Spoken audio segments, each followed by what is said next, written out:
ಪತ್ರಿಕೆ ವಿವಾದ, ಅಭ್ಯರ್ಥಿಗಳ ಆಕ್ರೋಶಕ್ಕೆ ಡಿಸಿ ಸ್ಪಷ್ಟನೆ. ಪೊಲೀಸ್ ಕಾನ್ಸ್ಟೇಬಲ್ ನೇಮಕಾತಿ ಪ್ರವೇಶ ಪರೀಕ್ಷೆ ವೇಳೆ ವಿಜಯಪುರ ಜಿಲ್ಲೆಯ ತಿಕೋಟ ಪಟ್ಟಣದ ಶಾರದಾಂಬಾ ಶಿಕ್ಷಣ ಸಂಸ್ಥೆ ಪರೀಕ್ಷಾ ಕೇಂದ್ರದಲ್ಲಿ ಭಾನುವಾರ ಗೊಂದಲದ ವಾತಾವರಣ ನಿರ್ಮಾಣವಾಗಿತ್ತು. ಪ್ರಶ್ನೆ ಪತ್ರಿಕೆ ಹಾಗೂ OMR ಶೀಟ್ ವಿತರಣೆಯಲ್ಲಿ ವಿಳಂಬವಾಗಿದೆ ಹಾಗೂ 2ರ ಸೀರಿಯಲ್ ಸಂಖ್ಯೆಗಳನ್ನು ಹೊಂದಿಕೆಯಾಗಿಲ್ಲ ಎಂದು ಆರೋಪಿಸಿದ ಕೆಲ ಪರೀಕ್ಷಾರ್ಥಿಗಳು ಪರೀಕ್ಷೆಯನ್ನ ಬಹಿಷ್ಕರಿಸಿ ಒಯ್ಯಿಸಿದ್ರು. ಘಟನಾ ಸ್ಥಳಕ್ಕೆ ಭೇಟಿ ನೀಡಿದ ಜಿಲ್ಲಾಧಿಕಾರಿ ಆನಂದಕ್ಕೆ ಮಾಧ್ಯಮಗಳಿಗೆ ಪ್ರತಿಕ್ರಿಯಿಸಿ ಪ್ರಶ್ನೆ ಪತ್ರಿಕೆ ಹಾಗೂ OMR ಶೀಟ್ಗಳನ್ನು ನಿಗದಿತ ಸಮಯಕ್ಕೆ ಪರೀಕ್ಷಾ ಕೇಂದ್ರಕ್ಕೆ ತರಲಾಗಿದ್ದು ಅಭ್ಯರ್ಥಿಗಳ ಸಮ್ಮುಖದಲ್ಲಿಯೇ ಕಾನೂನು ಪ್ರಕ್ರಿಯೆಯಂತೆ ಪ್ಯಾಕೆಟ್ ತೆರೆಯಲಾಗಿದೆ ಎಂದು ಸ್ಪಷ್ಟಪಡಿಸಿದರು. ಪ್ರಶ್ನೆ ಪತ್ರಿಕೆ ಹಾಗೂ OMR ಶೀಟ್ನ ಸೀರಿಯಲ್ ಸಂಖ್ಯೆಗಳು ಒಂದೇ ಇರಲಿಲ್ಲ ಎಂಬ ಕಾರಣಕ್ಕೆ ಕೆಲ ಅಭ್ಯರ್ಥಿಗಳು ಗೊಂದಲ ಸೃಷ್ಟಿಸಿ ಪರೀಕ್ಷೆ ಬರೆಯುವುದಿಲ್ಲ ಎಂದು ಹೊರನಡೆದಿದ್ದಾರೆ. OMR ಶೀಟ್ ಮತ್ತು ಪ್ರಶ್ನೆ ಪತ್ರಿಕೆ ಕ್ರಮ ಸಂಖ್ಯೆಗಳು ಒಂದೇ ಇರಬೇಕೆಂಬ ನಿಯಮವಿಲ್ಲ. ಅಭ್ಯರ್ಥಿಗಳು ತಮ್ಮ ಪ್ರಶ್ನೆ ಪತ್ರಿಕೆಯ ವರ್ಷನ್ ಕೋಡ್ ಅನ್ನು OMR ಶೀಟ್ನಲ್ಲಿ ನಮೂದಿಸಿ ಪರೀಕ್ಷೆ ಮುಂದುವರಿಸಬಹುದಾಗಿತ್ತು. ಪ್ರಶ್ನೆ ಪತ್ರಿಕೆ ಹಾಗೂ OMR ಶೀಟ್ಗೆ ಟ್ಯಾಗಿಂಗ್ ಅಥವಾ ಬ್ಯಾಂಡಿಂಗ್ ವ್ಯವಸ್ಥೆಯಲ್ಲಿಯೂ ಇರುವುದಿಲ್ಲ ಎಂದು ಜಿಲ್ಲಾಧಿಕಾರಿ ವಿವರಿಸಿದರು. ಕೇಂದ್ರದ ಮುಖ್ಯಸ್ಥರು ಮನವೊಲಿಸಿದ್ರು. ಕೆಲ ಅಭ್ಯರ್ಥಿಗಳು ಪರೀಕ್ಷಾ ಆವರಣದಿಂದ ಹೊರ ತೆರಳಿದ್ದಾರೆ. ಒಮ್ಮೆ ಪರೀಕ್ಷಾ ಕೇಂದ್ರದಿಂದ ಹೊರಬಂದ ಬಳಿಕ ಮರುಪರೀಕ್ಷೆಗೆ ಅವಕಾಶವಿಲ್ಲ ಎಂದು ಪರೀಕ್ಷಾ ನಿಯಮವಾಗಿದ್ದು ಕೊನೆಯ ಗಂಟೆ ಮೊಳಗುವವರೆಗೂ ಅಭ್ಯರ್ಥಿಗಳು ಹೊರಗೆ ಬರಬಾರದು ಎಂಬ ಸೂಚನೆ ಇದೆ ಎಂದು ಅವರು ತಿಳಿಸಿದರು. ಕೇಂದ್ರದಲ್ಲಿ 115ಕ್ಕೂ ಹೆಚ್ಚು ಅಭ್ಯರ್ಥಿಗಳು ಯಾವುದೇ ಅಡೆತಡೆ ಇಲ್ಲದೆ ಪರೀಕ್ಷೆ ಬರೆದಿದ್ದಾರೆ. OMR ಶೀಟ್ ಹಾಗೂ ಪ್ರಶ್ನೆ ಪತ್ರಿಕೆಗಳನ್ನು ತೆಗೆದುಕೊಂಡು ಹೊರ ಹೋದರೆ ಕೆಲ ಅಭ್ಯರ್ಥಿಗಳ ನಂತರ ಮತ್ತೆ ಒಳಗೆ ಬಿಡುವಂತೆ ಮನವಿ ಮಾಡಿದರೂ ಪರೀಕ್ಷಾ ನಿಯಮದ ಪ್ರಕಾರ ಅದಕ್ಕೆ ಅವಕಾಶ ನೀಡಲಾಗಿಲ್ಲ ಎಂದು ಜಿಲ್ಲಾಧಿಕಾರಿ ಹೇಳಿದರು. ಘಟನೆಯ ಸಂಪೂರ್ಣ ದೃಶ್ಯಾವಳಿ ಸಿಸಿಟಿವಿಯಲ್ಲಿ ದಾಖಲಾಗಿದ್ದು ಇದರ ಸಮಗ್ರ ವರದಿಯನ್ನು ಪರೀಕ್ಷಾ ಮಂಡಳಿಗೆ ಸಲ್ಲಿಸಲಾಗುವುದು ಎಂದು ಜಿಲ್ಲಾಧಿಕಾರಿ ಆನಂದಕ್ಕೆ ಮಾಹಿತಿ ನೀಡಿದರು. ಇವತ್ತು ಈ ಶಾರದಾಂಬಾ PU ಕಾಲೇಜ್ ತಿಕೋಟದಲ್ಲಿ ಪೊಲೀಸ್ ಕಾನ್ಸ್ಟೇಬಲ್ದು ರಿಕ್ರೂಟ್ಮೆಂಟ್ ಎಕ್ಸಾಮ್ ಇತ್ತು. ಒಟ್ಟು ಜಿಲ್ಲೆಯಲ್ಲಿ 61 ಕೇಂದ್ರಗಳ ಪೈಕಿ ಇದು ಕೂಡ ಒಂದು ಕೇಂದ್ರವಾಗಿತ್ತು. ಬೆಳಗ್ಗೆ 9:00 ಅಲ್ಲಿ ಟೈಮಿಗೆ ಇಲ್ಲಿ ಬಂದು ಪ್ರಶ್ನೆ ಪತ್ರಿಕೆಗಳು ರೀಚ್ ಆಗಿದ್ದು, ತದನಂತರ ಇಲ್ಲಿ ಸೆಂಟರ್ ಸೂಪರ್ವೈಸರು SOP ಪ್ರಕಾರ ಆ ಪೇಪರ್ಸ್ಗಳನ್ನು ಕ್ವಶನ್ ಪೇಪರ್ಸ್ಗಳನ್ನು ಪ್ರತಿಯೊಂದು ಕೊಠಡಿನಲ್ಲಿರುವಂಥ ವಿದ್ಯಾರ್ಥಿಗಳಿಗೂ ಕೂಡ ಅದನ್ನು ಕೊಟ್ಟು ಓಪನ್ ಮಾಡಿ ಫಸ್ಟ್ ಡಿಸ್ಟ್ರಿಬ್ಯೂಟ್ ಮಾಡಿದ್ದಾರೆ. ತದನಂತರ OMR ಶೀಟ್ಗಳು ಕೂಡ ಅದರ ಡಿಸ್ಟ್ರಿಬ್ಯೂಷನ್ ಆಗಿದೆ. ಆ ಸಂದರ್ಭದಲ್ಲಿ ಕೆಲವು ವಿದ್ಯಾರ್ಥಿಗಳು ಅವರಿಗೆ ಕೊಟ್ಟಿರುವಂಥ OMR ಶೀಟ್ನಲ್ಲಿರುವಂಥ ನಂಬರು ಮತ್ತು ಪ್ರಶ್ನೆ ಪತ್ರಿಕೆಯಲ್ಲಿರುವಂಥ ನಂಬರು ಹೊಂದಾಣಿಕೆ ಆಗ್ತಾಯಿಲ್ಲ ಅನ್ನುವಂಥ ಒಂದು ಕಾರಣ ಅವರು ನಾವು ಪರೀಕ್ಷೆ ಬರೆಯಲ್ಲ, ಇದು ಒಂದಕ್ಕೊಂದು ತಾಳೆ ಆಗ್ತಾಯಿಲ್ಲ ಅಂತ ಹೇಳಿ ಕೆಲವು ಜನರು ಆ ಪ್ರಶ್ನೆ ಪತ್ರಿಕೆ ಎಲ್ಲ ಮಾಡಿ ಹೊರಗಡೆ ಬಂದುಬಿಟ್ರು. ಹೊರಗಡೆ ಬಂದಾದ ಮೇಲ್ಗಡೆ ಇಲ್ಲಿ ಸೆಂಟರ್ ಸೂಪರ್ವೈಸರು ಮತ್ತು ಚೀಫು ಎಲ್ಲರೂ ಈ ರೀತಿಯಾದಂತಹ KEA SOP ಪ್ರಕಾರ ಒಂದು ಪ್ರಶ್ನೆ ಪತ್ರಿಕೆ ಮತ್ತು ಅದರಲ್ಲಿ ಏನು OMR ಸಪ್ರೇಟ್ ಇರ್ತದೆ ಅದು ಎರಡಕ್ಕೂ ಕೂಡ ಒಂದೇ ನಂಬರ್ ಇರಬೇಕಂತ ಇಲ್ಲ. ಕ್ವಶನ್ ಏನು ಪೇಪರ್ ಇರ್ತದೆ ಅದರಲ್ಲಿ ಬೇರೆ ಬೇರೆ ವರ್ಷನ್ ಕೋಡ್ ಇರ್ತದೆ, A1, A2, A3, B1, B2, B3 ಅಂತ ಹೇಳಿ. ಆ ವರ್ಷನ್ ಕೋಡ್ ಆ ಪ್ರಶ್ನೆ ಪತ್ರಿಕೆಯಲ್ಲಿರುವಂಥದ್ದನ್ನು OMR ಶೀಟ್ನಲ್ಲಿ ನಮೂದು ಮಾಡಿಕೊಂಡು ಅವರು ಅಡ್ಮಿಟ್ ಕಾರ್ಡ್ನಲ್ಲಿರುವಂತಹ ರಿಜಿಸ್ಟ್ರೇಷನ್ ನಂಬರನ್ನು ಕೂಡ ಅವರು OMR ಶೀಟ್ನಲ್ಲಿ ನಮೂದು ಮಾಡಿಕೊಂಡು ಮುಂದುವರಿಸಬಹುದು. ಯಾವುದೇ ರೀತಿಯಾದಂಥ ಟ್ಯಾಗಿಂಗ್ ಆರ್ ಬೈಂಡಿಂಗ್ ಇಲ್ಲ ಕ್ವಶನ್ ಪೇಪರ್ಗೂ ಮತ್ತು OMR ಶೀಟ್ಗೆ ಅನ್ನುವಂತಹ ಮಾತನ್ನು ಹೇಳಿದ್ದಾರೆ. ಬೇರೆ ಬೇರೆ ಕಡೆಯೂ ಈ ರೀತಿಯಾದಂತಹ ಒಂದು ಗೊಂದಲ ಇದ್ದಾಗ ಅಲ್ಲಿರುವಂತಹ ಸೆಂಟರ್ ಸೂಪರ್ವೈಸರ್ಸ್ ಆ್ಯಂಡ್ ಚೀಫ್ಸ್ ಅದನ್ನು ಹೇಳಿದ ಮೇಲ್ಗಡೆ ವಿದ್ಯಾರ್ಥಿಗಳು ಮುಂದುವರಿಸಿಕೊಂಡು ಪರೀಕ್ಷೆಯನ್ನು ಬರೆದು ಸ್ಮೂತಾಗಿ ಕಂಪ್ಲೀಟ್ ಮಾಡಿದ್ದಾರೆ. ಬಟ್ ಈ ಒಂದು ಕೇಂದ್ರದಲ್ಲಿ ಇಲ್ಲ ನಾವು ಬರೆಯಲ್ಲ ಅಂತ ಹೇಳಿ ಕೆಲವು ವಿದ್ಯಾರ್ಥಿಗಳು ಸ್ಟಾರ್ಟಿಂಗ್ನಲ್ಲಿ ಹೊರಗೆ ಬಂದಿದ್ದರು. ಮತ್ತು ಅವರು ಇನ್ನೂ ಕೆಲವು ಜನರನ್ನು ಮತ್ತೆ ಇಲ್ಲ ಇದನ್ನು ಕಂಪ್ಲೀಟು ನಾವು ಇದನ್ನು ಮಾಡ್ತೇವೆ ಒಪ್ಪಲ್ಲ ಅಂತ ಹೇಳಿ ಬಂದು ಕ್ಯಾಂಪಸ್ಸು ಹೊರಗಡೆ ಹೋಗ್ಬಿಟ್ರು. ಸೊ ಕ್ಯಾಂಪಸ್ಸು ಹೊರಗಡೆ ಹೋಗ್ಬಿಟ್ರು. ಆದಾಗ್ಯೂ ಇಲ್ಲಿ ಶಾಂತಿಯುತವಾಗಿ ಸುಮಾರು 117 ವಿದ್ಯಾರ್ಥಿಗಳಿಗಿಂತ ಹೆಚ್ಚಿಗೆ ವಿದ್ಯಾರ್ಥಿಗಳು ಆ ಪರೀಕ್ಷೆಯನ್ನು ಬರೆಸ್ಕೊಂಡು ಬಂದಿದ್ದಾರೆ. ಮತ್ತು ಇವರು ಹೊರಗೆ ಹೋಗಿರುವಂಥ ವಿದ್ಯಾರ್ಥಿಗಳು ಮತ್ತು ಇಲ್ಲಿ ಸಿಬ್ಬಂದಿಗಳು ಪೊಲೀಸ್ ಸಿಬ್ಬಂದಿಗಳು ಅವರು ಮತ್ತೆ ನಾವು ಒಳಗಡೆ ನಮಗೆ ಅಲೋ ಮಾಡಬೇಕಂತ ಹೇಳಿ ಒಂದು ಅಲ್ಲಿ ಗಲಾಟೆ ಆದಾಗ ಇಲ್ಲಿ ಇಲ್ಲಿ ಪ್ರಿಮೈಸಸ್ ಬಿಟ್ಟು ಹೊರಗಡೆ ಹೋಗಿದ್ದ ನಂತರ ಮತ್ತೆ ಒಳಗಡೆ ಬಂದರೆ ಅದು integrity of the examination process violate ಆಗ್ತದೆ. ಎಕ್ಸಾಮ್ SOPನಲ್ಲಿ ಆ ರೀತಿ ಮಾಡಲಿಕ್ಕೆ ಅವಕಾಶ ಇಲ್ಲ. ಮತ್ತು ಅದು ಪ್ರಾಪರ್ಟಿ ಆಫ್ ದಿ KEA ಆಗ್ತದೆ. ಈಗ ಅಡ್ಮಿಟ್ ಕಾರ್ಡ್ನಲ್ಲೇ ಒನ್ ಆಫ್ ದಿ ಇನ್ಸ್ಟ್ರಕ್ಷನ್ಸ್ ತುಂಬ ಕ್ಲಿಯರ್ ಆಗಿದೆ. ಜನರಲ್ ಇನ್ಸ್ಟ್ರಕ್ಷನ್ಸ್ ಅಂತ ಇಲ್ಲ, ಪ್ರತಿಯೊಂದು ಅಡ್ಮಿಟ್ ಕಾರ್ಡ್ನಲ್ಲೂ ಕೂಡ ಇನ್ಸ್ಟ್ರಕ್ಷನ್ಸ್ ಇದೆ. ಯಾವುದೇ ಒಂದು ಕ್ವಶನ್ ಪೇಪರು ಬೇಗ ಮುಕ್ತಾಯ ಆದರೂ ಕೂಡ ಕೆಲವು ಜನರೆಲ್ಲ ಒಂದು ಅರ್ಧ ತಾಸಿನಲ್ಲಿ ಮುಗಿಸ್ತಾರೆ, ಕೆಲವು ಜನರು ಒಂದು ತಾಸಿನಲ್ಲಿ ಮುಗಿಸ್ತಾರೆ. ಆದಾಗ್ಯೂ ಕೂಡ ಲಾಸ್ಟ್ ಬೆಲ್ ಆಗೋ ತನಕ ಅವರು ಸೆಂಟರ್ನಲ್ಲೇ ಕುಳಿತು ಅದನ್ನು ಅವರು ನಮ್ಮ ಸೆಂಟರ್ ಸೂಪರ್ವೈಸರ್ಸ್ ಆ್ಯಂಡ್ ಇನ್ವಿಜಿಲೇಟರ್ಸ್ಗೆ ಒಪ್ಪಿಸ್ಬಿಟ್ಟು ಹೋಗಬೇಕು ಅನ್ನುವಂತಹ ಒಂದು ಸೂಚನೆ ಅದರಲ್ಲಿ ಇದೆ. ಸೊ ಎಕ್ಸಾಮ್ ಕಂಪ್ಲೀಟ್ ಆಗೋದು ಮುಂಚೆ ಯಾವುದೇ KEA ಪ್ರಾಪರ್ಟಿಯನ್ನು ತೆಗೆದುಕೊಂಡು ಹೋಗಲಿಕ್ಕೆ ಅವಕಾಶ ಇರುವುದಿಲ್ಲ. ಆದಾಗ್ಯೂ ಹೊರಗಡೆ ಹೋಗಿದ್ದಾರೆ. ಹೊರಗಡೆ ಹೋಗಿ ಮತ್ತೆ ಇಲ್ಲಿ ಎಕ್ಸಾಮ್ ಬರಿತಾ ಇರುವಂಥ ಕ್ಯಾಂಡಿಡೇಟ್ಸ್ಗಳಿಗೆ ಅವರು ಪ್ರಾಬ್ಲಮ್ ಕ್ರಿಯೇಟ್ ಮಾಡುವಂಥ ರೀತಿಯಲ್ಲಿ ಮತ್ತೆ ನಾವು ಒಳಗಡೆ ಬರ್ತೇವೆ ಅಂತ ಹೇಳಿ ಸ್ವಲ್ಪ ಗೇಟನ್ನೆಲ್ಲ ಪುಷ್ ಮಾಡಿ ಗಲಾಟೆ ಆಗುವಂಥ ಸಂದರ್ಭದಲ್ಲಿ ಪೊಲೀಸ್ ವಿತ್ ಮಿನಿಮಲ್ ಫೋರ್ಸ್ ಅದನ್ನು ಹ್ಯಾಂಡಲ್ ಮಾಡಿದ್ದಾರೆ. ಸೊ ಅದಾದ ನಂತರ ಎಕ್ಸಾಮ್ ಪ್ರಾಸೆಸ್ಸು ಅವ್ರಿಗೇನು ಈ ಒಂದು ಕಮೋಷನ್ನಿಂದ ಅವರಿಗೆ ಟೈಮ್ ಡಿಲೇ ಆಗಿದೆ, ಆ ಟೈಮನ್ನು ಕೂಡ KEA ವತಿಯಿಂದ ಒದಗಿಸಿಕೊಟ್ಟಿದ್ದಾರೆ. ಅದರ ಪ್ರಕಾರ ಇಲ್ಲಿ ಎಕ್ಸಾಮ್ ಬರೀತಾ ಇರುವಂಥ ಕ್ಯಾಂಡಿಡೇಟ್ಸು ಎಕ್ಸಾಮ್ ಪ್ರಾಸೆಸ್ಸನ್ನು ಸಂಪೂರ್ಣಗೊಳಿಸಿ ಆ OMR ಶೀಟ್ಗಳನ್ನು SOP ಪ್ರಕಾರ ಹೀಗೆ ಸೆಂಟರ್ ಚೀಫ್ ಆ್ಯಂಡ್ ಇನ್ವಿಜಿಲೇಟರ್ಗೆ ಕೊಟ್ಟಿದ್ದಾರೆ. ಅದು ಆನ್ವರ್ಡ್ ಪ್ರೋಗ್ರೆಸ್ಸು ಮುಂದೆ KEAಗೆ ಅದನ್ನು ಕಳಿಸ್ಕೊಡುವಂಥದ್ದು ಏನು ಪ್ರಾಸೆಸ್ ಇದೆ ಅದು ನಡೀತದೆ. ಸರ್ OMR ಶೀಟು ಕ್ವಶನ್ ಇಲ್ಲಿ ಅದನ್ನು ಕೆಲವು ಕೊಠಡಿಗಳಲ್ಲಿ ಆ ರೀತಿಯಾದಂಥ ಆರೋಪಗಳಿದೆ, ಡಿಲೇ ಮಾಡಿದ್ದಾರೆ ಅಂತ ಹೇಳಿಬಿಟ್ಟು ಕೊಡುವಂಥದ್ರಲ್ಲಿ ಡಿಲೇ ಆಗಿದೆ ಅಂತ ಅದನ್ನು ಚೆಕ್ ಮಾಡಿದ್ದೇವೆ. ಬೆಳಗ್ಗೆ 9:00 ಇಲ್ಲಿ ಕ್ವಶನ್ ಪೇಪರ್ ಬಂದಿದೆ. ಕ್ವಶನ್ ಪೇಪರು ಕೂಡ ಪ್ರತಿ ಕೊಠಡಿಗೂ ಕೂಡ ಅವರು ವಿದ್ಯಾರ್ಥಿಗಳು 4 ಜನರು ಸೈನ್ ಮಾಡಬೇಕು, ಅವ್ರ ಪ್ರೆಸೆನ್ಸ್ನಲ್ಲೇ ಅದನ್ನು ಓಪನ್ ಮಾಡಬೇಕಂತ ಏನು SOP ಇದೆ ಅದರ ಪ್ರಕಾರ ಇಲ್ಲಿ ಮಾಡಿದ್ದಾರೆ. ಒಂದು 5 to 10 minutes ಈ ಗೊಂದಲದಿಂದ ಇದನ್ನು ಮಾಡುವುದು ಬೇಡನೋ ಅನ್ನುವಂಥ ಒಂದು ಡಿಸ್ಟರ್ಬೆನ್ಸ್ ಆಗಿತ್ತು. ಬಟ್ ಏನೇ ಆಗಿರಲಿ ಆ ಡಿಸ್ಟರ್ಬೆನ್ಸು ಆ ಡಿಲೇಗೆ ಏನಿದೆ ಅದಕ್ಕೆ ಹೆಚ್ಚುವರಿ ಸಮಯ ಕೊಡಲಿಕ್ಕೆ KEAದವರು ನಿರ್ದೇಶನ ಮೇಲ್ಗಡೆ ನಾವು ಅವರ ಅವಕಾಶವನ್ನು ಕೊಡಬೇಕಾಗಿತ್ತು, ಅದು ಕೊಟ್ಟಿದ್ದೇವೆ. ಬಟ್ ಒನ್ಸು ಎಕ್ಸಾಮ್ ಹಾಲ್ ಬಿಟ್ಟು ಕ್ವಶನ್ ಪೇಪರನ್ನು ತೊಗೊಂಡು ಹೊರಗಡೆ ಹೋಗಿದ್ದಾದ ಮೇಲ್ಗಡೆ ಮತ್ತೆ ನಾವು ಅವರನ್ನು ಮತ್ತೆ ಒಳಗೆ ಬಿಡುವಂಥದ್ದು it is violation of the exam integrity. ಆ ರೀತಿಯಾದಂಥ ಯಾವುದೂ ಅವಕಾಶಗಳಿರಲ್ಲ. It is completely in violation of the SOPs. ಮುಂದೆ ಏನು ಸರಿ ಮುಂದೆ ಈಗ ಏನು ರಿಪೋರ್ಟ್ ಇದೆ ಈ ಘಟನೆಯನ್ನು ರಿಪೋರ್ಟ್ ಆಗಿ ನಾವು ಸಬ್ಮಿಟ್ ಮಾಡ್ತೇವೆ. ಎಷ್ಟು ಗಂಟೆಗೆ ಏನಾಗಿದೆ ಅಂತ ಡೀಟೇಲ್ ರಿಪೋರ್ಟು ನಾವು ಕೊಡ್ತೇವೆ. ಮತ್ತು ಇಲ್ಲಿ ಏನು ಪರೀಕ್ಷೆ ಬರೆದಿದ್ದಾರೆ exam integrity with reference to the candidates already ಯಾರು ಇಲ್ಲಿ ಎಕ್ಸಾಮ್ ಬರೆದಿದ್ದಾರಲ್ಲ ಅವ್ರಿಗೆ ಏನು ಧಕ್ಕೆ ಉಂಟಾಗದ ಹಾಗೆ ಅವರು ಶಾಂತಿಯುತವಾಗಿ ಎಕ್ಸಾಮ್ ಬರೀಲಿಕ್ಕೆ ಇಲ್ಲಿ ಎಲ್ಲ ಬಂದೋಬಸ್ತನ್ನು ಸೂಕ್ತ ವ್ಯವಸ್ಥೆಗಳನ್ನು ಮಾಡಿಕೊಂಡು ಪೊಲೀಸ್ನವರು ಕೊಡ್ತಾ ಇದ್ದಾರೆ. ಕೊಟ್ಟು ಈ ಎಲ್ಲ ಪ್ರಾಸೆಸ್ಸು ಸುಗಮವಾಗಿ ಕಂಪ್ಲೀಟ್ ಆಗಿದೆ. ಎಲ್ಲ ಬ್ಲಾಕ್ನಲ್ಲೂ CC ಕ್ಯಾಮ್ರಾ ಇದೆ. ಎಲ್ಲ ಬ್ಲಾಕ್ನಲ್ಲಿರುವಂಥ CCTV ಕ್ಯಾಮ್ರಾವು ಕೂಡ ವೆಬ್ಕಾಸ್ಟಿಂಗ್ ಆಗ್ತಾ ಇದೆ. ಆ ವೆಬ್ಕಾಸ್ಟಿಂಗ್ ಲಿಂಕನ್ನು KEAದವರು ಕೂಡ ವೀಕ್ಷಣೆ ಮಾಡ್ತಾ ಇದ್ದಾರೆ. ಯಾವುದೂ ಇಲ್ಲಿ ಎಲ್ಲ ಕೇಂದ್ರಗಳಿಗೂ ಏನು SOP ಇದೆ ನಿನ್ನೆನೇ ಅದನ್ನು ಟ್ರಯಲ್ ರನ್ ಮಾಡಿಬಿಟ್ಟು ನಮ್ಮ ವೆಬ್ಕಾಸ್ಟಿಂಗ್ ನೋಡಲ್ ಆಫೀಸರ್ ಟೀಮು ಪ್ರತಿಯೊಂದು ಕೊಠಡಿನಲ್ಲಿ ಇರುವಂಥದ್ದು ಕೂಡ ಅದನ್ನು ವೀಕ್ಷಣೆ ಮಾಡ್ತಾ ಇದ್ದಾರೆ. ಸೊ ಇನ್ಫಾರ್ಮೇಷನ್ ಬಂದ ಕೂಡಲೇ ಅದನ್ನು ಅಡ್ರೆಸ್ ಮಾಡಿಕೊಂಡು ಅದನ್ನು ಇನ್ಫಾರ್ಮೇಷನ್ SOPಯನ್ನು ತಿಳಿಸಿ ಸಾಕಷ್ಟು ಕಡೆ ಈ ರೀತಿಯಾದ ಡೌಟ್ಸ್ಗಳನ್ನು ಕ್ಲಿಯರ್ ಮಾಡ್ಕೊಂಡಿದ್ದ ನಂತರ ವಿದ್ಯಾರ್ಥಿ ಒಪ್ಪಿಕೊಂಡು ಪರೀಕ್ಷೆಯನ್ನು ಬರೆದು ಮುಂದುವರೆದಿದ್ದರು. ಯಾರೂ ಹೊರಗಡೆ ಬಂದಿದ್ದು ಇಲ್ಲ. ಸೊ ಒಳಗಡೆ ಫುಲ್ಲು ಜಾಮರ್ ಇತ್ತು. ಸೊ ಸಾಕಷ್ಟು ನನಗೂ ಕೂಡ ನೀವೆಲ್ಲ ಕಾಲ್ ಮಾಡ್ತಾ ಇದ್ದಿರ್ಬೋದು. ಸೊ ಸಂಪೂರ್ಣವಾಗಿ ಈ ಪ್ರೆಮೈಸಸ್ನಲ್ಲಿ ಪ್ರತಿಯೊಂದು ಕೊಠಡಿನಲ್ಲೂ ಕೂಡ KEA ವತಿಯಿಂದ ಜಾಮರನ್ನು ಅಳವಡಿಸಿರುವಂಥದ್ದಿದೆ. ಸೊ ಯಾವುದೋ ಒಂದು ಬ್ಲೂಟೂತ್ ಆಗಲಿ ಎಲೆಕ್ಟ್ರಾನಿಕ್ಸ್ ಐಟಮ್ಸ್ ಆಗಿರಲಿ ಅದೆಲ್ಲ ಫ್ರಿಸ್ಕಿಂಗ್ ಮಾಡಿ ಹೊರಗೆ ಇಟ್ಟಿರ್ತೇವೆ. ಆದರೂ ತೊಗೊಂಬಂದರೂ ಕೂಡ ಯಾವುದು ಕೂಡ ವರ್ಕ್ ಆಗದೆ ಹಾಗೆ ಇದು ಕಂಪ್ಲೀಟ್ ಈ ಸಲ ಫುಲ್ ಪಿರಿಮೀಟರ್ನಲ್ಲಿ ವರ್ಕ್ ಆಗ್ತಾಯಿಲ್ಲ. ಈಗ ಅದನ್ನು ಸ್ವಿಚ್ ಆಫ್ ಮಾಡಿಬಿಟ್ಟು ನಾವು ನಮ್ಮ ಇವ್ರಿಗೆಲ್ಲ ನಾವು ಮಾತಾಡ್ತೇವೆ. ಟೋಟಲ್ ಗೊಂದಲದಿಂದ ಹಿಂಗಾಗಿದೆ. ಅವರು ಸ್ವಲ್ಪ ತಾಳ್ಮೆ ವಹಿಸಿದ್ರೆ ಕರೆಕ್ಟ್ ಆಗ್ತಾ ಇತ್ತು. ಎಸ್, ಅದು ಪ್ರಯತ್ನ ಅಲ್ಲಿ ನಡೆದಿದೆ. ಅಲ್ಲಿ ಸೆಂಟರ್ ಇನ್ವಿಜಿಲೇಟರ್ಸ್ ಆ್ಯಂಡ್ ಸೂಪರ್ವೈಸರ್ ಅವ್ರಿಗೆ ಏನು ಮಾತಾಡಿದ್ರು ಮತ್ತು ಅವ್ರು ಏನು ಅದನ್ನು ತಿಳ್ಕೊಂಡು ಯಾಕೆ ಅದನ್ನು ಒಪ್ಪಲಾರದೆ ಅವರು ಹೊರಗೆ ಹೋಗಿದ್ದಾರೆ ಅನ್ನುವಂಥದ್ದು ಗೊತ್ತಾಗ್ತಾ ಇಲ್ಲ. ಬಟ್ ಏನೇ ಇರಲಿ ಅಡ್ಮಿಟ್ ಕಾರ್ಡ್ನಲ್ಲಿ ಏನು ಸೂಚನೆಗಳು KEAನವರು ಕೊಟ್ಟಿದ್ದಾರೆ ಅದನ್ನು ಕಂಟಿನ್ಯೂಟಾಗಿ ಎಲ್ಲರೂ ಕೂಡ ಪಾಲನೆ ಮಾಡ್ಕೊಂಡು ಹೋಗಬೇಕಾಗ್ತದೆ. ಯಾಕಂದರೆ ಮಲ್ಟಿಪಲ್ ಸ್ಟೇಕ್ ಹೋಲ್ಡರ್ಸ್ ಇರ್ತಾರೆ, ವಿದ್ಯಾರ್ಥಿಗಳಿರ್ತಾರೆ, ಸೆಂಟರ್ ಸೂಪರ್ವೈಸರ್ಸ್ ಇರ್ತಾರೆ, ಪೊಲೀಸ್ ಸಿಬ್ಬಂದಿಗಳಿರ್ತಾರೆ, ವೆಬ್ಕಾಸ್ಟಿಂಗ್ ಟೀಮ್ನವರು ಇರ್ತಾರೆ, ನಾವು ಇರ್ತೇವೆ. ಬಟ್ SOP ಅನ್ನುವಂಥದ್ದು ಎಲ್ಲರಿಗೂ ಯೂನಿಫಾರ್ಮ್ ಆಗಿ ಇರುವಂಥದ್ದು.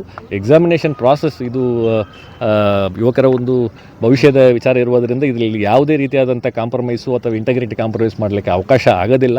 ಈ ರೀತಿಯಾದಂಥ ಘಟನೆ ಆದರೆ ಏನು ಮಾಡಬೇಕು ಅನ್ನುವಂಥದ್ದು ಕೂಡ SOPನಲ್ಲಿ ಸ್ಪಷ್ಟವಾಗಿರುವಂಥದ್ದು. ಅದರ ಪ್ರಕಾರ ನಾವು ಕ್ರಮ ಕೈಗೊಂಡಿದ್ದೇವೆ. ಎಷ್ಟು ಪರೀಕ್ಷಾರ್ಥಿಗಳು ನೋಂದಣಿ ಮಾಡಿಕೊಂಡಿದ್ರು, ಎಷ್ಟು ಹಾಜರಾಗಿದ್ದಾರೆ, ಎಷ್ಟು ಗೈರು, ತಿಕೋಟಾದಲ್ಲಿ ಗೊಂದಲ ಆಗಿದ್ದರಲ್ಲಿ ಎಷ್ಟು ಹಾಜರಾಗಬೇಕಾಗಿತ್ತು, ಎಷ್ಟು ಮಂದಿ ಪರೀಕ್ಷೆ ಬರೆದ್ರು, ಎಷ್ಟು ಮಂದಿ ಹೊರಗೆ ಒಟ್ಟು ವಿಜಯಪುರ ಜಿಲ್ಲೆಯಲ್ಲಿ 61 ಕೇಂದ್ರಗಳು ಇದರಲ್ಲಿ ಪೊಲೀಸ್ ಕಾನ್ಸ್ಟೇಬಲ್ ಪರೀಕ್ಷೆಗೆ ನಮ್ಮ ಜಿಲ್ಲೆಯಲ್ಲಿ ಆಯ್ಕೆಯಾಗಿತ್ತು. ಒಟ್ಟಾರೆಯಾಗಿ ನಮ್ಮ ಜಿಲ್ಲೆಯಲ್ಲಿ ಆಯ್ಕೆ ಮಾಡಿಕೊಂಡಿರುವಂಥ ಅಭ್ಯರ್ಥಿಗಳು 24,434 ಜನರ ಅಭ್ಯರ್ಥಿಗಳು ನಮ್ಮ ಜಿಲ್ಲೆಗೆ ಅಲೋಕೇಶನ್ ಆಗಿದ್ದಾರೆ. ಅದರ ಪೈಕಿ ಈಗ ಏನು ಪ್ರೆಸೆಂಟ್ ಅಭ್ಯರ್ಥಿಗಳು ನಮಗೆ OMR ಅನ್ನು ತುಂಬಿ ವಾಪಸ್ಸು ಕೊಟ್ಟು ಸೀಲಾಗಿ ಬಂದಿರುವಂಥದ್ರಲ್ಲಿ 23,184 ವಿದ್ಯಾರ್ಥಿಗಳು ಪ್ರೆಸೆಂಟ್ ಇದ್ದು ಅವರು OMR ಶೀಟನ್ನು ನಿಯಮಾನುಸಾರ ತುಂಬಿ ಇನ್ವಿಜಿಲೇಟರ್ ಕೈನಲ್ಲಿ ಕೊಟ್ಟು ಸೀಲ್ ಮಾಡಿ ಇಲ್ಲಿ ರಿಸೀವ್ ಆಗಿದೆ. ಅಲ್ಲಿ ತಿಕೋಟಾ ತಾಲೂಕಿನಲ್ಲಿ ಶಾರದಾಂಬಾ ಕಾಲೇಜಿನಲ್ಲಿ ಏನು ವಿದ್ಯಾರ್ಥಿಗಳು ಟೋಟಲ್ ವಿದ್ಯಾರ್ಥಿಗಳು 432 ವಿದ್ಯಾರ್ಥಿಗಳು ಅಲ್ಲಿ ಅಲೋಕೇಶನ್ ಆಗ್ತಿತ್ತು. ಆ 432 ವಿದ್ಯಾರ್ಥಿಗಳ ಪೈಕಿ 120 ವಿದ್ಯಾರ್ಥಿಗಳದ್ದು OMR ಶೀಟು ಅಲ್ಲಿ ಅವರು ತುಂಬಿ ಎಕ್ಸಾಮ್ ಪ್ರಾಸೆಸನ್ನು ಕಂಪ್ಲೀಟ್ ಮಾಡಿಕೊಂಡು ಅವರು ಈಗಾಗಲೇ ಕೊಟ್ಟಿದ್ದಾರೆ. ಅದು ಇಲ್ಲಿ ರಿಸೀವ್ ಆಗಿದೆ. ಸೊ ಅದನ್ನು ಹೊರತುಪಡಿಸಿ ಉಳಿದ ವಿದ್ಯಾರ್ಥಿಗಳು ಅಲ್ಲಿ ಯಾರು ಸೆಂಟರ್ ಬಿಟ್ಟು ಹೊರಗಡೆ ಹೋಗಿದ್ದಾರೆ, OMR ಶೀಟಲ್ಲಿ ತೊಗೊಂಡು ಹೊರಗಡೆ ಹೋಗಿರುವಂಥ ವಿದ್ಯಾರ್ಥಿಗಳು ಮತ್ತೆ ಒಳಗಡೆ ಬರಲಿಕ್ಕೆ ಅವರು ಪ್ರಯತ್ನವನ್ನು ಮಾಡಿದಾಗ ಆ ಎಕ್ಸಾಮ್ ಇಂಟೆಗ್ರಿಟಿ ಪ್ರಾಸೆಸನ್ನು ಉಳಿಸಬೇಕು. ಯಾವುದೇ ಕಾರಣಕ್ಕೂ ಒಳಗಡೆ ಪರೀಕ್ಷೆ ಬರೀತಾ ಇರುವಂತಹ 120 ಅಭ್ಯರ್ಥಿಗಳಿಗೆ ಯಾವುದೇ ರೀತಿಯಾದಂತಹ ತೊಂದರೆ ಆಗಬಾರ್ದು ಅನ್ನುವಂಥ ಉದ್ದೇಶದಿಂದ ಮತ್ತು ಅವರು ಎಲ್ಲ ಫ್ರಿಸ್ಕಿಂಗ್ ಮಾಡಿ ಒಳಗೆ ಬಿಟ್ಟಿದ್ದಾರೆ. ಎಲ್ಲ ಒಂದು ಕೇಂದ್ರದಲ್ಲೂ ಕೂಡ ಈ ಕೇಂದ್ರದಲ್ಲೂ ಕೂಡ ಮೆಟಲ್ ಡೋರ್ ಫ್ರೇಮ್ ಡಿಟೆಕ್ಟರ್ನಲ್ಲಿ ಫ್ರಿಸ್ಕಿಂಗ್ ಆಗ್ತಿತ್ತು. ಅದಾದ ನಂತರ ಹ್ಯಾಂಡ್ ಹೆಲ್ಡ್ ಫ್ರೇಮ್ ಡಿಟೆಕ್ಟರ್ನಲ್ಲಿ ಚೆಕಿಂಗ್ ಆಗ್ತಿತ್ತು. ಅದಾದ ನಂತರನೂ ಕೂಡ ಥರ್ಡ್ ಲೆವೆಲ್ ಸೆಕ್ಯೂರಿಟಿಯಾಗಿ ಪ್ರತಿಯೊಂದು ಕೊಠಡಿನಲ್ಲೂ ಕೂಡ ಜಾಮರನ್ನು ಅಳವಡಿಸಿರುವಂಥದ್ದಿದೆ. ಯಾವುದೇ ಎಲೆಕ್ಟ್ರಾನಿಕ್ ಐಟಮ್ಸ್ ಒಳಗಡೆ ತಗೊಂಬರಬಾರ್ದು, ಬಂದರೂ ಕೂಡ ಅದು ವರ್ಕ್ ಆಗಲಿಕ್ಕೆ ಆಗಬಾರ್ದು ಅಂತ ಹೇಳಿಬಿಟ್ಟು KEA ವತಿಯಿಂದ ಪ್ರತಿಯೊಂದು ಕೊಠಡಿನಲ್ಲೂ ಕೂಡ ಜಾಮರ್ ಅಳವಡಿಕೆ ಆಗಿತ್ತು. ಸೊ ಇದೆಲ್ಲವೂ ಮಲ್ಟಿಲೇಯರ್ ಸೆಕ್ಯೂರಿಟಿ ಇರುವಂಥ ಹಿನ್ನೆಲೆಯಲ್ಲಿ ಅಲ್ಲಿ ಯಾರು ಅಭ್ಯರ್ಥಿಗಳು ಪರೀಕ್ಷೆಯನ್ನು ಬರೀತಾ ಇದ್ದರು ಅವರು ಪರೀಕ್ಷೆಯನ್ನು ಕಂಟಿನ್ಯೂ ಮಾಡಿ ಬರೆದಿದ್ದರು. ಅವರಿಗೆ ಏನು ಹೆಚ್ಚುವರಿಯಾಗಿ ಟೈಮು ಈ ಒಂದು ಗೊಂದಲದಿಂದ ಅವರಿಗೆ ಬೇಕಂತ ಹೇಳಿದರು. KEA ಆ ಟೈಮನ್ನು ಕೂಡ ಒದಗಿಸಿಕೊಟ್ಟು ಆ ಟೈಮ್ನಲ್ಲಿ ಅವರು ಪರೀಕ್ಷೆಯನ್ನು ಬರೆದು 120 ಕ್ಯಾಂಡಿಡೇಟ್ಸು OMR ಅನ್ನು ಕೊಟ್ಟಿದ್ದಾರೆ. ಉಳಿದ ಕ್ಯಾಂಡಿಡೇಟ್ಸು ಹೊರಗಡೆ ಹೋಗಿ ಮತ್ತೆ ವಾಪಸ್ಸು ನಾವು ಒಳಗಡೆ ಬರ್ತೇವೆ ಅಂತ ಹೇಳಿಬಿಟ್ಟು, ಯಾಕೆಂದರೆ ಹೊರಗಡೆ ಹೋಗಿದ ನಂತರ ಮತ್ತೆ ವಾಪಸ್ ಬರಲಿಕ್ಕೆ ಕೇಂದ್ರದಲ್ಲಿ ಅವಕಾಶ ಇಲ್ಲ. ಅದು KEA ಪ್ರಾಪರ್ಟಿ ಆಗಿರುತ್ತದೆ. ಆ ರೀತಿ ಅವರು ತೊಗೊಂಡು ಹೋಗಿ ಮತ್ತೆ ವಾಪಸ್ ಬರುವಂಥ ಅವಕಾಶ ಇಲ್ಲ. ಅದನ್ನು ಪೆರಿಮೀಟರ್ ಸೆಕ್ಯೂರಿಟಿ ಮಾಡಿಕೊಂಡು, ಯಾಕೆಂದರೆ 144 ಇತ್ತು, ಅದರಿಂದ ಪೊಲೀಸ್ನವರು ಮಿನಿಮಲ್ ಫೋರ್ಸ್ ಯೂಸ್ ಮಾಡಿಕೊಂಡು ಅವರನ್ನು ಡಿಸ್ಪರ್ಸ್ ಮಾಡಿದ್ದಾರೆ. ಯಾಕೆಂದರೆ ಗೇಟನ್ನು ತಳ್ಳಿ ಅದನ್ನು ಹೊಡೆದಿರುವಂಥದ್ದನ್ನು ಕೂಡ ದೃಶ್ಯಗಳನ್ನು ತಾವೆಲ್ಲರೂ ನೋಡಿದ್ದೀರಾ, ತಾವೆಲ್ಲ ಕವರ್ ಮಾಡಿದ್ದೀರಾ. ಸೊ ಆ ಎಕ್ಸಾಮ್ ಇಂಟೆಗ್ರಿಟಿಯನ್ನು ಪ್ರೊಟೆಕ್ಟ್ ಮಾಡುವಂಥ ನಿಟ್ಟಿನಲ್ಲಿ ಪೊಲೀಸ್ ಇಲಾಖೆಯನ್ನು ಕೂಡ ಸಹಕಾರ ಕೊಟ್ಟು ಅವರು ಸಂಪೂರ್ಣವಾಗಿ ಪೆರಿಮೀಟರ್ನ ಕಂಟ್ರೋಲಿಗೆ ತೊಗೊಂಡು ಈ ಪ್ರಾಸೆಸ್ಸನ್ನು ಸ್ಮೂತಾಗಿ ನಡೆಸಿ ಇಲ್ಲಿ ಮುಕ್ತಾಯ ಆಗಿದೆ. ಅಲ್ಲಿ ಪರೀಕ್ಷಾ ಕೇಂದ್ರದ ಪರೀಕ್ಷಾರ್ಥಿಗಳು ಮತ್ತು ಕೆಲವು BJP ಕೂಡ ಆರೋಪ ಮಾಡ್ತಾ ಇದ್ದಾರೆ. ಕ್ವಶನ್ ಪೇಪರ್ ಸೀರಿಯಲ್ ನಂಬರು ಮತ್ತು OMR sheet number serial number ಬದಲಾವಣೆ ಇತ್ತು, ಆ ಗೊಂದಲ ಇತ್ತು. ಹಾಗಾದರೆ OMR ಶೀಟಲ್ಲಿ ಕ್ವಶನ್ ಪೇಪರ್ ನಮ್ಮ ಸೀರೀಸನ್ನು ಬರೆಯೋಕ್ಕೆ ಅವಕಾಶ ಅಲ್ಲಿತ್ತು, ಅದು ಅವಕಾಶ ಇಲ್ಲ, ಮತ್ತು ಸರಿಯಾಗಿ ಸ್ಪಷ್ಟನೆಯೂ ಕೂಡ ಮೇಲ್ವಿಚಾರಕರು ಕೊಟ್ಟಿಲ್ಲ ಅಂತ. ಪ್ರತಿಯೊಂದು OMR ಶೀಟ್ನಲ್ಲೂ ಈಗ ಕ್ವಶನ್ ಪೇಪರು ಬೇರೆ ಬೇರೆ ರೀತಿಯಾದಂಥ ವರ್ಷನ್ನಲ್ಲಿ ಬರ್ತದೆ. ಯಾಕೆಂದರೆ ಒಂದು ಅಭ್ಯರ್ಥಿಗೆ ಕೊಡುವಂಥ ಪ್ರಶ್ನೆಯ ಕ್ರಮಗಳು ಇನ್ನೊಂದು ಅಭ್ಯರ್ಥಿಗೆ ಅದೇ ಸೇಮ್ ಕ್ರಮಗಳಿರೋದಿಲ್ಲ. ಅದಕ್ಕೆ ಬೇರೆ ಬೇರೆ ವರ್ಷನ್ಸ್ಗಳು ಮಾಡಿರ್ತಾರೆ. A1, A2, A3, B1, B2, B3 ಅಂತ ಹೇಳಿ ಹಲವಾರು ವರ್ಷನ್ಸ್ಗಳಿದೆ. ಸೊ ಯಾವ ವರ್ಷನು ಆ ಅಭ್ಯರ್ಥಿಗೆ ಸಿಕ್ಕಿದೆಯೋ ಆ ವರ್ಷನ್ ಕೋಡನ್ನು ಅವರಿಗೆ ಕೊಟ್ಟಿರುವಂಥ OMR ಶೀಟ್ನಲ್ಲಿ ನಮೂದು ಮಾಡಲಿಕ್ಕೆ ಅವಕಾಶ ಇದೆ. ಅದು ಖಂಡಿತವಾಗಿ ಮ್ಯಾಂಡೇಟ್ರಿ ಕಾಲಮ್ ಇದೆ. ಯಾಕೆಂತ ಹೇಳಿದರೆ ಆ ಒಂದು ಕಾಲಮನ್ನು ತುಂಬಲಿಲ್ಲ ಅಂತ ಹೇಳಿದರೆ ಯಾವ ಕ್ರಮದಲ್ಲಿ ಆ ಪ್ರಶ್ನೆಗಳು ಬಂದಿದೆ ಅನ್ನುವಂಥದ್ದು ಕೂಡ ಗೊತ್ತಾಗೋದಿಲ್ಲ. ಸೊ ಅದು ಮ್ಯಾಂಡೇಟ್ರಿ ಕಾಲಮ್ ಇದೆ, ಖಂಡಿತವಾಗಿ ಅದನ್ನು ಅವ್ರು ನಮೂದು ಮಾಡಬೇಕು. ಜೊತೆಗೆ ಅವ್ರದ್ದು ಅಡ್ಮಿಟ್ ಕಾರ್ಡ್ನಲ್ಲಿರುವಂಥ ನಂಬರ್ ಏನಿರ್ತದಲ್ಲ, ರಿಜಿಸ್ಟ್ರೇಷನ್ ನಂಬರ್, ಅದನ್ನು ಕೂಡ ಅವರು ತುಂಬಬೇಕಂತ ಇರುವಂಥ ಸೂಚನೆಗಳು ತುಂಬ ಸ್ಪಷ್ಟವಾಗಿ ಅವರು ಅಡ್ಮಿಟ್ ಕಾರ್ಡ್ನಲ್ಲಿ ಇರುವಂಥ ವಿಚಾರ. ಸೊ ಅದರಲ್ಲಿ ಯಾವುದೇ ಗೊಂದಲಗಳಿಲ್ಲ. ನಮ್ಮ ಜಿಲ್ಲೆಯಲ್ಲಿ ಈಗಾಗಲೇ ಹೇಳಿದ ಹಾಗೆ ಸುಮಾರು 24,000 ಅಭ್ಯರ್ಥಿಗಳಿಗಿಂತ ಹೆಚ್ಚಿಗೆ ಇದು ಏನು ನೋಂದಣಿ ಮಾಡಿಕೊಂಡಿದ್ದವು. ಅದರ ಪೈಕಿ 23,000ಕ್ಕಿಂತ ಹೆಚ್ಚು ಅಭ್ಯರ್ಥಿಗಳು ಈಗಾಗಲೇ ಅದನ್ನು ಕರೆಕ್ಟಾಗಿ ಅರ್ಥ ಮಾಡಿಕೊಂಡು ಅದನ್ನು ಆ ಪ್ರಾಸೆಸನ್ನು ಕ್ಲಿಯರಾಗಿ ನೋಡಿಕೊಂಡು ಅದನ್ನು ಸ್ಮೂತಾಗಿ ಅವರು ಫಿಲ್ ಮಾಡಿಕೊಂಡು ವ್ಯಾಲಿಡ್ OMRಸನ್ನು ಮರಳಿ ನಮಗೆ ಕೊಟ್ಟಿದ್ದಾರೆ. ಸೊ 24,000ದಲ್ಲಿ 23,000ಕ್ಕಿಂತ ಹೆಚ್ಚಿಗೆ ಅಭ್ಯರ್ಥಿಗಳು ಅದನ್ನು ಮಾಡಿದ್ದಾರೆ. ಆ ಒಂದು ಸೆಂಟರ್ನಲ್ಲಿ ಆ ರೀತಿಯಾದಂಥ ಗೊಂದಲ ಅವರು ಏನೋ ಒಂದು ಅವ್ರಿಗೆ ಎಕ್ಸ್ಪ್ಲನೇಷನ್ ಬೇಕಿತ್ತು. ಆ ಎಕ್ಸ್ಪ್ಲನೇಷನ್ ಅವರು ಪೊಲೀಸ್ನವರಿದ್ದರು, ಸೆಂಟರ್ ಚೀಫ್ ಇದ್ದರು, ಎಲ್ಲರೂ ಕೂಡ ಅವ್ರಿಗೆ ಹೇಳಿದರೂ ಕೂಡ ಅವರು ಔಟ್ಸೈಡ್ ದಿ ಪ್ರಿಮೈಸಸ್ ಹೋಗಿದ್ದ ನಂತರ ಮತ್ತೆ ಬಂದು ಅವರಿಗೆ ಪರೀಕ್ಷೆ ಬರಲಿಕ್ಕೆ ಅವಕಾಶ ಕೊಡುವಂಥದ್ದು ಏನು ಬೇಡಿಕೆ ಇತ್ತಲ್ಲ, ಅದನ್ನು SOP ಪ್ರಕಾರ ಮಾಡಲಿಕ್ಕೆ ಅವಕಾಶ ಇಲ್ಲ. ಯಾಕೆಂದರೆ ಇದು ತುಂಬ ಒಂದು ವರ್ಷ ಕಾಲ ಇದನ್ನು ಅಭ್ಯರ್ಥಿಗಳು ಓದ್ಕೊಂಡು ಇದನ್ನು ಅವ್ರ ಭವಿಷ್ಯದ ಒಂದು ದೃಷ್ಟಿಯಿಂದ ಇದನ್ನು ಎಕ್ಸಾಮ್ ಇಂಟೆಗ್ರಿಟಿ ಪ್ರಾಸೆಸನ್ನು ಯಾವುದೇ ಕಾರಣಕ್ಕೂ ಕಾಂಪ್ರಮೈಸ್ ಮಾಡಲಿಕ್ಕೆ ಅವಕಾಶ ಇಲ್ಲ. ಸೊ ಪೆರಿಮೀಟರನ್ನು ಸೇಫ್ ಮಾಡಿಕೊಂಡು ಈಗ ಹೊರಗೆ ಹೋಗಿರುವಂಥ ಅಭ್ಯರ್ಥಿಗಳು ಒಳಗಡೆ ಪರೀಕ್ಷೆ ಬರೀತಾ ಇರುವಂಥ ಅಭ್ಯರ್ಥಿಗಳಿಗೂ ಕೂಡ ಪ್ರೊಟೆಕ್ಷನ್ ಇಸ್ ರಿಕ್ವೈರ್ಡ್. ಯಾಕೆಂತ ಹೇಳಿದರೆ ಅವರು ಪರೀಕ್ಷೆ ಬರೀತಾ ಇದ್ದಾರೆ, ಅವರನ್ನು ಪರೀಕ್ಷೆ ಬರೀಬಾರ್ದು, ನಿಲ್ಲಿಸಬೇಕು, ಕಂಪ್ಲೀಟಾಗಿ ಅದು ಒಂದು ಆಗಬೇಕು ಅಂತ ಹೇಳಿ ಏನು ಹೊರಗಡೆಯಿಂದ ಪ್ರಯತ್ನ ನಡೀತಾ ಇತ್ತು, ಅದನ್ನು ಸಂಪೂರ್ಣವಾಗಿ ತಡೆಗಟ್ಟಿ ಒಳಗಡೆ ಪರೀಕ್ಷೆ ಬರೀತಾ ಇರುವಂತಹ 120 ಕ್ಯಾಂಡಿಡೇಟ್ಸ್ ಆ ಸೆಂಟರ್ನಲ್ಲಿ ಅವರೆಲ್ಲವೂ ಕೂಡ ಅವರಿಗೆ ಕೊಟ್ಟಿರುವಂಥ ಅವಕಾಶದಲ್ಲಿ ಅವರು ಮಾಡಿ ಆ ಪರೀಕ್ಷೆ ಪತ್ರಿಕೆ OMR ಶೀಟ್ಗಳೇನಿದೆಯಲ್ಲ ಅದನ್ನು ನಮಗೆ ಸೆಂಟರ್ ಇನ್ವಿಜಿಲೇಟರ್ಗೆ ಅದನ್ನು ಕೊಟ್ಟಿದ್ದಾರೆ. ಅದು ಕೂಡ ಇಲ್ಲಿ ರಿಸೀವ್ ಆಗಿದೆ. ಬಟ್ ಸೋಷಿಯಲ್ ಮೀಡಿಯಾದಲ್ಲಿ ಏನಾಗ್ತಾ ಇದೆ, ಸೋಷಿಯಲ್ ಮೀಡಿಯಾ ಇರ್ಬೋದು, ಹೊರಗಡೆ ಪರೀಕ್ಷಾ ಪತ್ರಿಕೆ ಲೀಕ್ ಆಗಿದೆ ಅಂತ ಬಹಿರಂಗ ಮಾಹಿತಿ ಬರ್ತದೆ. ಇದು ಎಲ್ಲೂ ಕೂಡ ಇದು ಯಾವುದೂ ಇನ್ಫಾರ್ಮೇಷನ್ನು ಈ ಕ್ವಶನ್ ಪೇಪರ್ ಆಗಲಿ ಲೀಕ್ ಆಗಲಿ, ಯಾಕೆಂದರೆ ಪ್ರತಿ ಒಂದು ಕೇಂದ್ರದಲ್ಲೂ ಕೂಡ ವೆಬ್ಕಾಸ್ಟಿಂಗ್ ಇದೆ. ಎಲ್ಲ ಕೇಂದ್ರದಲ್ಲೂ ವೆಬ್ಕಾಸ್ಟಿಂಗ್ ಮ್ಯಾಂಡೇಟ್ರಿ ಮಾಡಿದ್ದಾರೆ. ಪ್ರತಿಯೊಂದು ನಮ್ಮ ಜಿಲ್ಲೆಯ 61 ಕೇಂದ್ರ ಇರ್ಬೋದು, ರಾಜ್ಯದಾದ್ಯಂತ ಎಲ್ಲ ಕೇಂದ್ರಗಳಲ್ಲಾಗಿರ್ಬೋದು ವೆಬ್ಕಾಸ್ಟಿಂಗ್ ಕಡ್ಡಾಯಗೊಳಿಸಿದ್ದಾರೆ. ವೆಬ್ಕಾಸ್ಟಿಂಗಿಗೆ ಅಂತೂ ಸೆಪ್ರೇಟ್ ಸೆಂಟರ್ ಮಾಡಿ ಪ್ರತಿಯೊಂದು ಕೊಠಡಿನಲ್ಲಿರುವಂಥ ವೆಬ್ಕಾಸ್ಟಿಂಗ್ ಮತ್ತು ಅಲ್ಲಿ ಪ್ರಿನ್ಸಿಪಲ್ CCTV ಕ್ಯಾಮರಾದ ಏನಿದೆಯಲ್ಲ ಆ CCTV ಕ್ಯಾಮರಾದ ಫೀಡ್ ಬಂದು ಅದು ಸೆಂಟ್ರಲ್ ಮಾನಿಟರಿಂಗ್ KAನಿಂದಲೂ ಕೂಡ ಮತ್ತು ನಮ್ಮ ಜಿಲ್ಲಾ ಕಂಟ್ರೋಲ್ ರೂಮ್ನಲ್ಲೂ ಕೂಡ ಒಂದು ಪ್ರತ್ಯೇಕವಾಗಿ ತಂಡವನ್ನು ಮಾಡಿ ಅದನ್ನು ಮಾಡ್ತಾಯಿದ್ದಾರೆ. ಎಲ್ಲೂ ಕೂಡ ಈ ಇನ್ಫಾರ್ಮೇಷನ್ನು ಟ್ರಾನ್ಸ್ಮಿಷನ್ ಆಗಿರಲಿ, ಯಾಕಂದರೆ ಎಲ್ಲ ಕಡೆಯೂ ಈಗ ಸಂಪೂರ್ಣವಾಗಿ ಜಾಮರನ್ನು ಹಾಕಿರುವಂಥದ್ದು. ಇಲ್ಲ ಅಂತ ಹೇಳ್ತೀರಿ. ಹೌದು, ಬಟ್ ಸೋಷಿಯಲ್ ಮೀಡಿಯಾದಲ್ಲಿ ಅದನ್ನೇ ಜಾಸ್ತಿ ಇದು ಮಾಡ್ಕೊಂಡು ಮಿಸ್ಗೈಡ್ ಆಗಲ್ಲ. ಅದೇ ಈಗ ಮಿಸ್ಗೈಡ್ ಆಗಬಾರ್ದು. ಇಲ್ಲಿ ಏನು ನಡೆದಿದೆಯೋ ಅದನ್ನು ಸಂಪೂರ್ಣವಾಗಿ ತಮ್ಮ ಮುಖಾಂತರ ಜನರು ಕೂಡ ಹೇಳುವಂಥದ್ದು ಏನಂತ ಹೇಳಿದರೆ, ಈ process examination integrity process compromise ಆಗಲಿಕ್ಕೆ ಬಿಟ್ಟಿಲ್ಲ. ಒಂದು ವೇಳೆ ಅಲ್ಲಿ ಹೊರಗೆ ಹೋಗಿರುವಂಥ ಕ್ಯಾಂಡಿಡೇಟ್ಸು ಒಳಗೆ ಏನಾದರೂ ಬಂದಿದ್ದಾದರೆ ಅವರು ಹೊರಗಡೆ ಹೋಗಿದ್ದ ನಂತರ OMR ಶೀಟನ್ನು ತೊಗೊಂಡು ಹೋಗಿದ್ದ ನಂತರ ಮತ್ತೆ ಅದರಲ್ಲಿ ಏನಾದರೂ ಮಾಡಿಸ್ಕೊಂಡು ಬಂದು ಅದರಲ್ಲಿ ತುಂಬಿ ಮತ್ತೆ ಅದನ್ನು ಇಟ್ಟು ಏನಾದರೂ ಮಾಡುವಂಥ ಪ್ರಯತ್ನ ನಡೆದಿದ್ದರೆ ಆ ಪ್ರಶ್ನೆ ಮತ್ತು ಇಂಟೆಗ್ರಿಟಿ ಪ್ರಶ್ನೆ ಮೇಲ್ಗಡೆ ಅದು ಪ್ರಶ್ನೆ ಆಗ್ತದೆ. ಆ ರೀತಿ ಯಾವುದೇ ಘಟನೆ ಆಗದ ಹಾಗೆ ಇಲ್ಲಿ ಸ್ಥಳೀಯವಾಗಿ ಎಲ್ಲ ಮುಂಜಾಗ್ರತಾ ಕ್ರಮವನ್ನು ಕೈಗೊಂಡು ಆ ಸಿಚುವೇಷನನ್ನು ಸಕ್ಸಸ್ಫುಲ್ಲಾಗಿ ಹ್ಯಾಂಡಲ್ ಮಾಡಿದ್ದೇವೆ. ಸರ್, ಅಂದರೆ ವಿದ್ಯಾರ್ಥಿಗಳು ಹೊರಗೆ ಹೋಗಿದ್ದೇ ಈಗ ಸಮಸ್ಯೆಗೆ ಮೇನ್. ಎಸ್, ಈಗ ವಿತಿನ್ ದಿ ಪ್ರಿಮೈಸಸ್ ಏನೇ ಅವ್ರಿಗೆ ಡೌಟ್ಸ್ ಇದ್ದರೂ ಕೂಡ ಅವರು ವಿತಿನ್ ದ ಪ್ರಿಮೈಸಸ್ಸು ಅವರು ಆ ಕ್ಲಾರಿಫಿಕೇಷನನ್ನು ತೊಗೊಳ್ಳಿಕ್ಕೆ ಅವಕಾಶ ಇತ್ತು. KE ಅಡ್ವೈಸರಿನೂ ಕೂಡ ಇದೆ. ಲಾಸ್ಟು ಈಗ ಅಡ್ಮಿಟ್ ಕಾರ್ಡ್ನಲ್ಲಿಯೂ ಕೂಡ ಅದನ್ನು ಪ್ರಿಂಟ್ ಮಾಡಿದ್ದಾರೆ.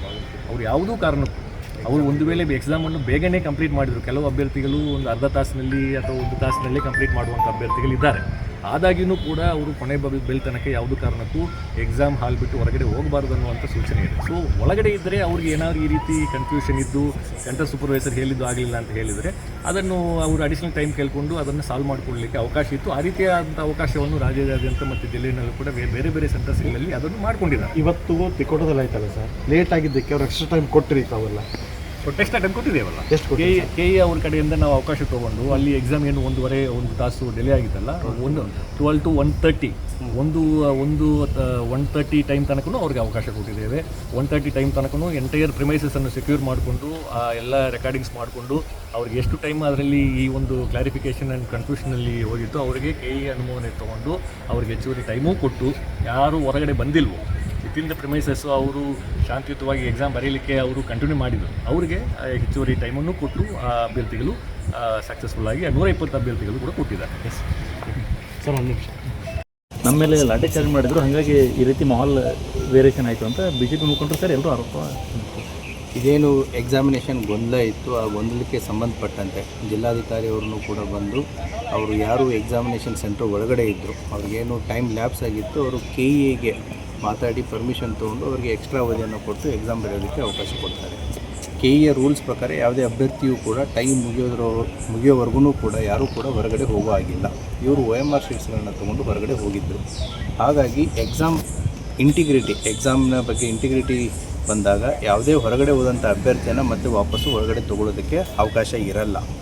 ಆ ಸಂದರ್ಭದಲ್ಲಿ ಕೆಲವು ವಿದ್ಯಾರ್ಥಿಗಳು ಏನು ಮಾಡ್ತಾರೆ, ಕೆಲವು ಅಭ್ಯರ್ಥಿಗಳು ಏನು ಮಾಡ್ತಾರೆ ಅಂತಂತಂದರೆ ಈ ಗೇಟನ್ನು ನೂಕಾಟ ತಳ್ಳಾಟ ಸ್ಟಾರ್ಟ್ ಮಾಡಿ ಗೇಟನ್ನು ಕೆಡುತ್ತಾರೆ. ಆ ಸಂದರ್ಭದಲ್ಲಿ ಪೊಲೀಸರು ದೇ ಹ್ಯಾವ್ ಟು ಯೂಸ್ ಬೇರ್ ಮಿನಿಮಮ್ ಆಫ್ ಫೋರ್ಸ್. ಯಾಕೆ ಅಂತಂತಂದರೆ ಒಳಗಡೆ ಬರೆಯುವಂತಹ ಎಕ್ಸಾಮ್ಸ್ ಬರಿತಾ ಇರುವಂಥ ಅಭ್ಯರ್ಥಿಗಳ ಸಮಯ ಆಗಿರ್ಬೋದು, ಅವರ ಇದಕ್ಕೆ ಯಾವುದೇ ರೀತಿಯಾದಂಥ ಧಕ್ಕೆ ತರುವಂಥ ಹಕ್ಕು ಯಾರಿಗೂ ಇಲ್ಲ. ಇವರು ಹೊರಗಡೆ ಹೋಗಿದ್ದು ಫಸ್ಟ್ ಆಫ್ ಆಲ್ ವೈಲೇಷನ್ನು. ಎರಡನೇದ್ದು ವಾಪಸ್ ಬರ್ತೀನಿ ಅಂತಂತೇಳಿ ಗೇಟನ್ನು ನೂಕಿ ಒಳಗಡೆ ಬಂದು ಉಳಿದಂಥ ಕ್ಯಾಂಡಿಡೇಟ್ಸ್ಗಳಿಗೆ ತೊಂದರೆ ಕೊಡೋದು ಎರಡನೇ ತಪ್ಪು. ಸೊ ಕೆಲವು ಅಭ್ಯರ್ಥಿಗಳ ಡಿಮ್ಯಾಂಡ್ ಏನಿತ್ತು ಅಂದರೆ ಒಳಗಡೆ ಬರೆಯೋದನ್ನು ಕೂಡ ಅವ್ರನ್ನೂ ಕೂಡ ಹೊರಗಡೆ ಹಾಕಿ ಅಂತಂತೇಳಿ.